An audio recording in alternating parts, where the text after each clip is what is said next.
السلام عليكم. شوفوا بشحال ولات البوطة إليكم التفاصيل.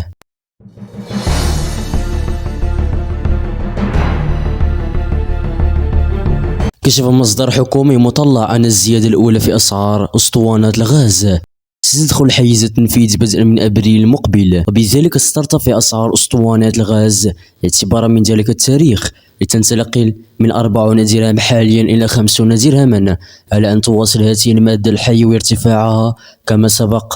وصرح رئيس الحكومة بوتيرة 10 دراهم كل سنة، لتبلغ 50 درهم في 2024 و60 درهما في 2025 و70 درهما في 2026. زيادة تأتي بالتزامن مع برنامج الدعم المباشر للأسر المعوزة المقيد بالسجل الاجتماعي الموحد، علما أن مسؤولين حكوميين سبق وأكدوا في محطات سابقة أن ميزانية الدولة لن تتمكن من تحمل دعم تمويل المساعدة الاجتماعية المباشرة مع الاستمرار في ذات الوقت في تحمل التكلفة الكاملة لنظام الدعم المرتبط بالمقاصة. للإشارة فإن زيادة 10 دراهم في سعر قنينة الغاز من شأنه أن يوفر على خزينة الدولة ما يفوق المليار درهم سنويا، علما أن صندوق المقاصة يؤدي سنويا 15 مليار درهم لدعم أسعار غاز البوتان.